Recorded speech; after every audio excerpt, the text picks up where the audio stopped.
guys. Welcome back to Feast or Famine with the Youngs. We are the Youngs.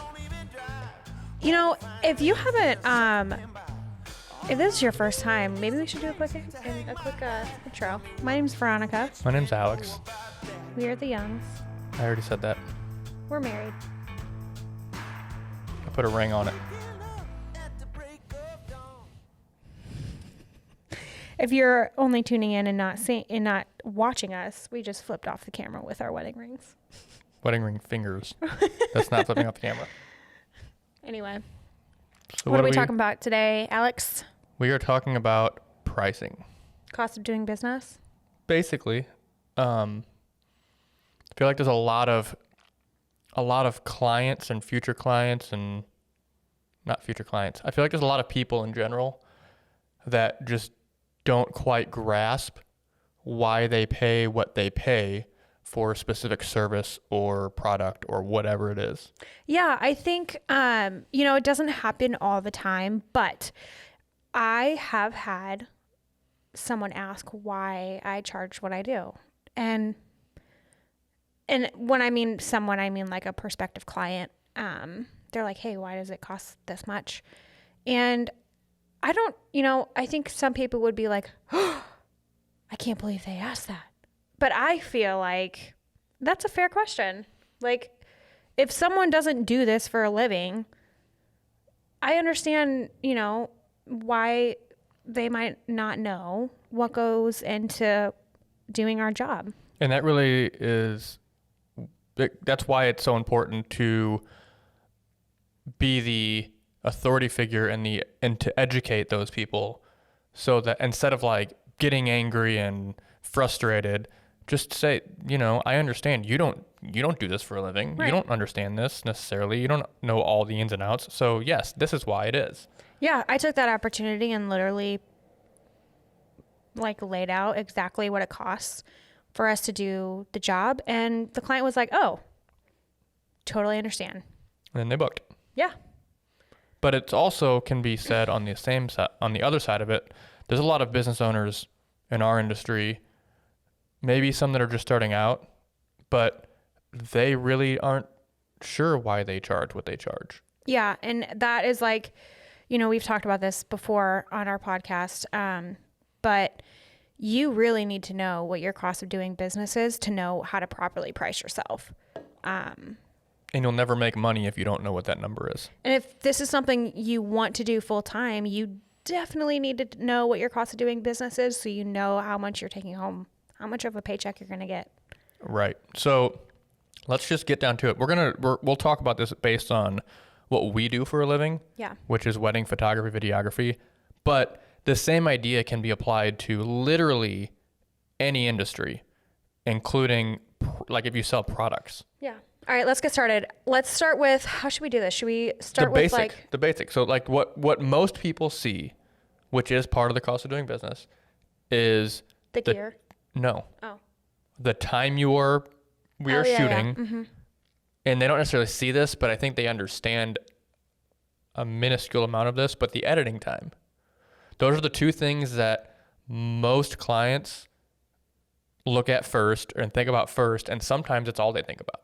I think every client, every like wedding client realizes that we're going to go home and edit, but it's the how long it takes portion that they may not understand. We just had a reveal party here, which is when we show the photos and videos for the first time to our clients, and they asked, how long do you actually sit and stare at my photos? Yeah.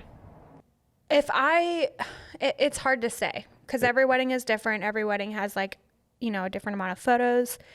I would say if I sat down and called and edited a wedding, in its entirety, if I sat down for 8 hours without any breaks, I could maybe edit a wedding in 2 or 3 days. Right. But that's not all you're doing. Right. When you run a business. Right. Yeah. When I am sitting at my computer and editing, I'm checking back with emails. I'm responding to clients. I'm also having phone calls and Zoom calls. I have to run errands, for the studio or for just our house, like just living. I have to go to the grocery store, and I also have other sessions and weddings to edit as well. So I try to just sit and edit, one wedding until it's done. But sometimes, if I have a session in the middle of the week, that turnaround is a little bit shorter than a wedding client. So I have to get that one out first. So I have to stop editing a wedding and edit that session. And there's a lot of stuff that, just like pops up and gets in the way. We have client meetings with clients in different cities and things like that. So we have to drive all kinds of stuff. And that's just the time constraint. So that's part of our cost is our time, because time is money. And when you own a business, time is money. So the amount of time you are taking for this specific job is part of your cost. The next most common thing is the gear you use for that job. So in our case, it'd be our cameras, our multiple cameras. You have 3 cameras that go with you every single wedding day. Mm-hmm. I have 3 or 4 that go with me every single wedding day. And that's just the cameras. Plus, with those, and these cameras cost anywhere from $2,500 to $6,000 or more. So, and that's just the camera body. Yeah. Not the lenses and multiple lenses that you need. Obviously, you're not going to factor these things in per wedding, but you figure one good camera should last me 4 to 5 years. Mm-hmm. So you have to divide that out based on the number of weddings you're going to do in that time, and then divide it based on how many weddings you're going to do. There's also maintenance for your camera. If something happens, you have to send it out. Cleaning. That's maintenance. Yeah. Lenses. So lenses are another big expense. Yeah. I mean, tripods, batteries, cards, flashes, it all adds up. Bags, literally everything that you need to do your job the day of. That's just the day of. So lighting. Yeah. And like Alex said, that's not something that you really include in the price of your package. Each individual. I don't say I have $50,000 for the gear, so I have to charge $50,000 for a wedding. But it is cost of doing business. I mean, I photographed a wedding this year where my primary lens went out on the wedding day and I had to buy a new one the next day. And it's just cost of doing business. You just have to be ready for it. So right. So basically you take all that gear you have, all the batteries, all the cards, and you have to basically allot a time frame for how long you expect that to last you. Yeah. And then you divide that out, and that number you come up with is the cost for each wedding to use that gear. And then you have your computers. Yeah. You can't just edit on any computer. No. I know, some people edit on laptop, whatever. We edit on Macs. Desktops, yeah. But but you have to make sure that the specs for the computers are up to editing photos, doing graphic work, doing video work, and that's not usually the base consumer model computer. Yeah, so you have to upgrade. And computers and technology in general go out over time, so you have to upgrade your computer every 4 to 5 years, typically. Right. Okay, let's go into a CRM. For those who don't know, what's a CRM, Alex? A client resource manager. So we use HoneyBook, and it costs. We are lucky enough to have gotten in on the ground floor when HoneyBook was fairly new, and we got lifetime. But it did cost. It was expensive. And so we use that. And, with that, because we do use HoneyBook, this is very common with any CRM, they take a portion of your fee. So it's just basically a credit card fee. Yeah. So a percentage goes to HoneyBook. We don't get that. Right. So we don't even see the money that we get paid. Let's talk about the big portion of money that we don't see, and we can just get to that and then move on. Taxes. Taxes is a monster. In general, the average business owner should set aside 25 to 30% of every dollar that comes in. Yeah. So 25 to 30% of every wedding that we book, we do not get, the government gets, which is literally heartbreaking. And it sucks. Like, I am not even gonna like mess around. It's shit. So there's that. But that's a cost of doing business. Yeah. Because I own a business and because I have to make money doing this, the money that comes in, Uncle Sam wants his cut, so he's got to take his cut. So you got to make sure you allot for Uncle Sam's cut. So the next thing would be for me. These aren't in any specific order, by the way. Yeah, we're just These are kind of going off the cuff here. Spitballing. So. Is Adobe. So let's just call that. it's the Adobe suite is what we pay for. But let's just call that software.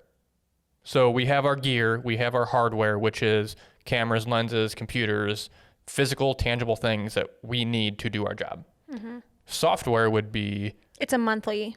The client resource manager would technically be software, but we don't pay for that because we got in early. Yeah. But we do that's pay typically, a fee. That's either quarterly or monthly though. Yeah, most costs per month. Yeah. But then you have your editing software, which is monthly. Other programs like plugins. So a plugin would be something that is in addition to your software that helps you get more creative or do your job easier. So hold on for a sec.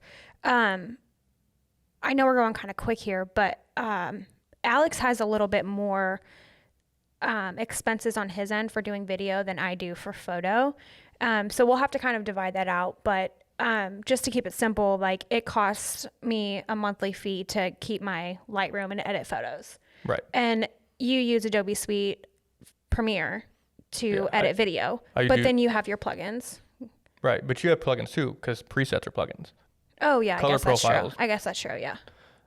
So literally every single one of those things costs money. Plugins usually aren't monthly. Some of them are yearly. Some of them you just buy once and you have them. You have your like music subscriptions because we can't just use any music in a film. We have to use music that we have licensing for. And we have music subscription with MusicBed. Yes. But do you have to pay for each song though too? So if you don't have most companies like that have a subscription so that you get basically unlimited use of their library instead of having to pay per we don't have that event. Though. We have the license for the year. Okay. Otherwise, we'd be paying per event per song. Got it.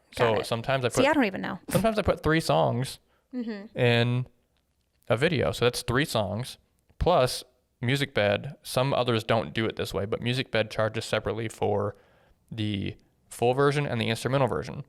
So because I have speaking in the video sometimes, I like to go to the instrumental version, which is another fee. So instead of paying per song, so this is what we're membership. talking about as far as Alex's music and stuff go. Now this would be considered per event.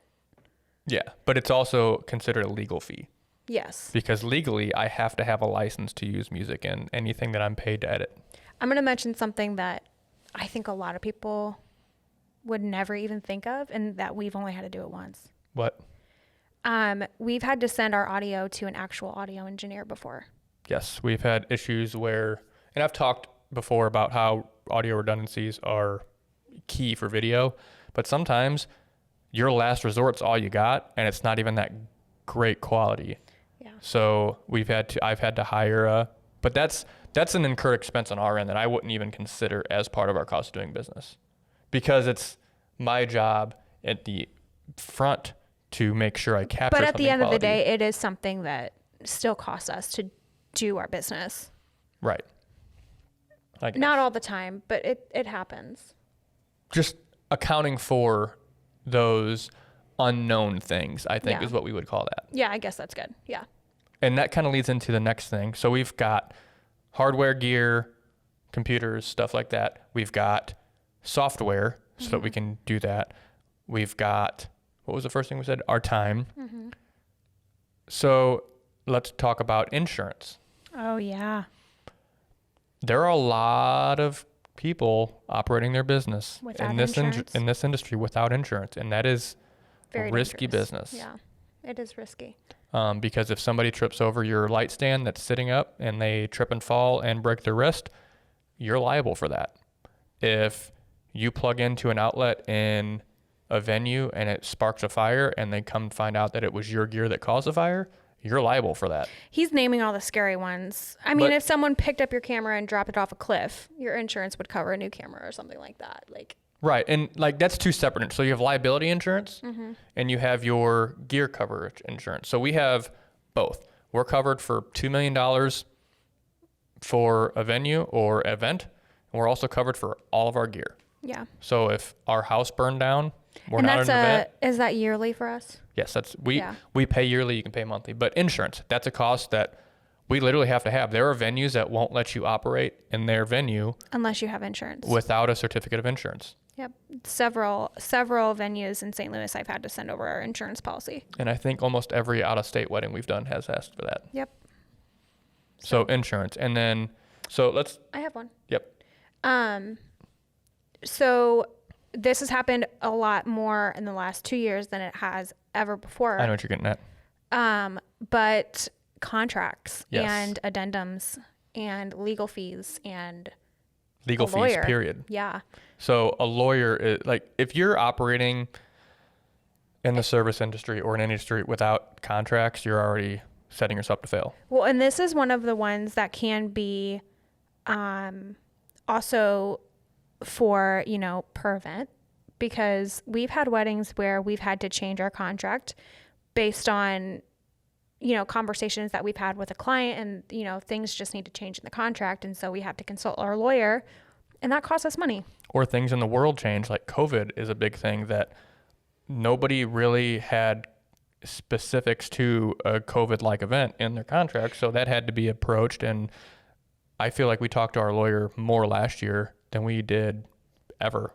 And I think, I think when you're newer in business, a lot of people, will consult LawTog or they'll just kind of create their own verbiage in their contract. But at the level of services that we provide, we want to make sure that we are protected and that our client is protected. It's a two-way street.